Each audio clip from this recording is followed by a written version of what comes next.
Greetings. This guide is about rolling magma saboteur that uses mines. Saboteur has been hit pretty hard with multiple changes, nerfs even, in patch 3.21. Despite it, the new additions to its ascendancy combined with a certain Crucible passive on a weapon may yield a promising result. Here, we've linked up a rolling magma spell to a blast chain mine. With a Crucible mod to make rolling magma skill have 200% more area of effect, a single bounce is enough to cover a large area. The same modifiers make the number of projectiles have no effect, which is not a big issue if you can still set up multiple mines that will easily cover the entire screen. It's one of the builds that can thrive during the Crucible League only because of the uncertain Crucible passives. The large AoE should be supported by extra chains, as each is able to target an enemy again. You can't have more than one projectile, so that's the easiest option to gain more damage.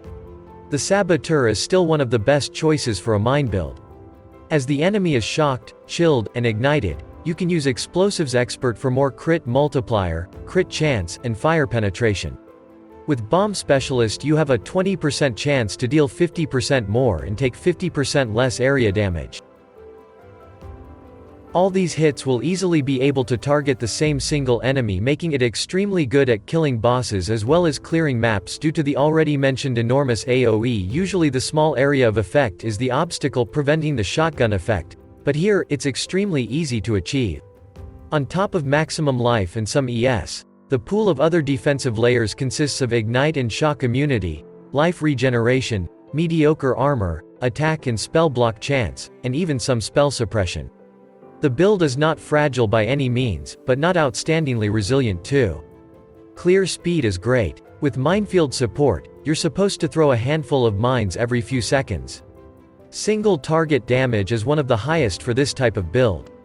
The single orb from each mine will bounce a few times, dealing damage each time it does so.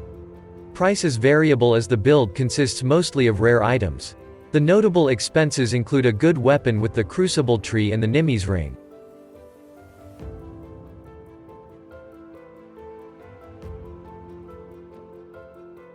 Recently, a very interesting Crucible mod has been introduced. Fireball and Rolling Magma have 200% more area of effect.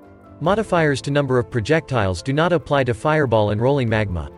You can only get it on a staff and it causes your AoE to be basically tripled. The most meaningful upgrade is the NIMIS ring as it causes all the projectiles to chain in random directions, allowing some insane shotgun effect. Since you don't need additional sockets, using Chaom's Heart for extra life is also recommended. As you already have 2 items in which you can socket your main setup, and you don't need that many sockets, using Chaom's Heart is highly encouraged. You can, of course, use a rare armor, Diala's Malefaction, or Skin of the Lords and play around with the build. Maybe add Petrified Blood and make it low life, but we didn't do it for the purpose of this guide. Ashes of the Stars would always perform great in these types of builds, but it's not overly powerful in this case. Not worth its price here, but still good if you need gem quality and reservation efficiency. NIMIS is extremely powerful as it randomizes the direction in which your magma rolls, which is good for bossing, and grants you the extra bounce as the projectile tries to return. Your auras are Determination and Clarity, maybe Zealotry. We've used this opportunity to reduce mana cost of skills with Clarity, but Zealotry has much more offensively oriented modifiers as for the Watcher's Eye options. Focus on gathering a substantial amount of maximum life on your gear. Resistances shouldn't be an issue since most of the items are rare, giving you a great opportunity to easily obtain attributes, spell suppression, and chaos resistance. Strength and dexterity have to be sought on gear pieces. Crit modifiers and increases to the gem level of your Rolling Magma skill will be important for damage. On a helmet, you can either go for the regular life, resistances, and spell suppression, or get a Shaper's one with built-in support gems that are Blast Chain Mine and Hypothermia. This way you can socket your main setup here. Using a staff is mandatory since the Crucible mod required for this build is only available here. This build might function without it, offering similar clear speed, but without the massive AoE boost you will not be able to hit the same target with each bounce, and thus your single target DPS will drastically decrease. Try to get maximum life, movement speed, and resistances on your boots.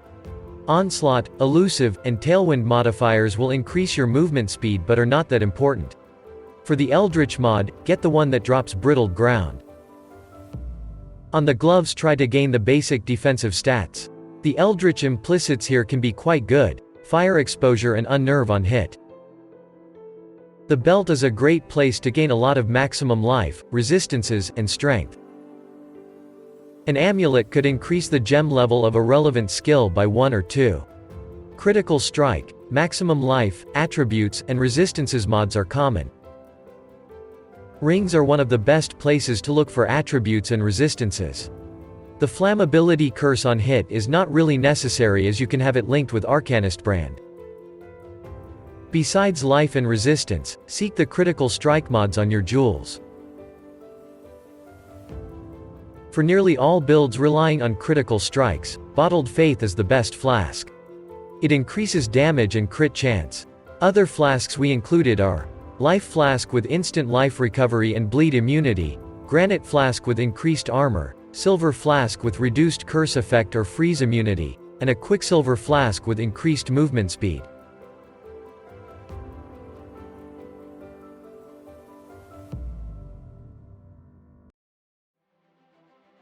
Rolling Magma is a very simple spell that deals plain fire damage to all targets surrounding its impact location.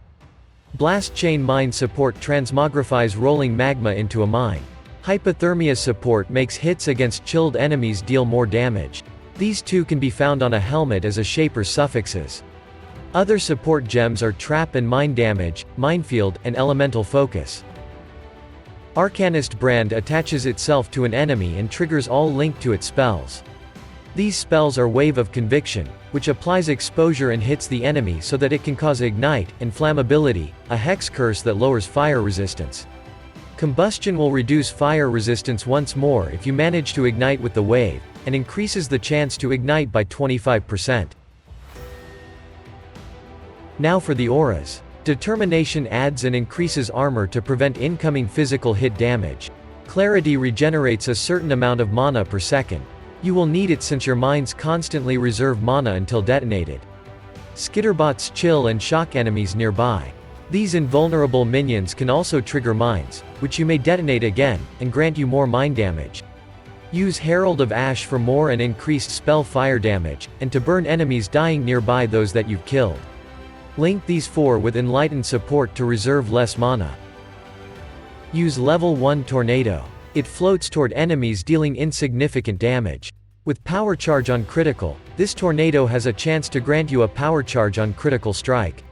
Link it with a Level 1 cast when damage taken, to activate it more often. Molten Shell is a guard skill that mitigates incoming damage for some time. It's more potent the more armor you have. Flame Dash, a basic mobility spell to dodge attacks or move faster. Only if you have allocated Eldritch Battery you'll be able to use an extra temporary aura for more DPS. Zealotry is by far the best option, it grants more spell damage and crit chance. Link it with Divine Blessing support. If you can apply more than one curse, use Assassin's Mark for an additional crit chance and crit multiplier. Killing all 3 bandits or helping Alira are equally good options. Alira grants elemental resistances, crit multiplier, and 5 mana regeneration per second. For a major god, we've picked Brine King to avoid getting stunlocked. Getting caught in such a situation without mines around would be really bad. Lunaris and Solaris are good too if that's something you'd prefer. For a minor god, we've chosen Ryslatha to regain life flask charges, and to increase recovery when on low life. You're already immune to shock and ignite, maybe even freeze with Brine King. DOTs are not a big issue with Pyromaniac. On the passive skill tree, we've picked maximum life, mine, elemental damage, and critical strike nodes. A lot of the good ones are on the left side of the tree. You won't need any keystones or cluster jewels. For masteries, pick extra 50 life as life mastery, increased effect of auras as reservation mastery, extra 25% crit multiplier against unique enemies as critical mastery, 30% increased defenses as staff mastery, 100% increased hit damage against ignited enemies as fire mastery, Each mine applies 2% increased damage taken to enemies near it as mine mastery. And for the mana masteries, increased mana reservation efficiency and mana regeneration per second. That is all for this guide. We'd appreciate you liking the video and subscribing to the channel. Thank you for watching.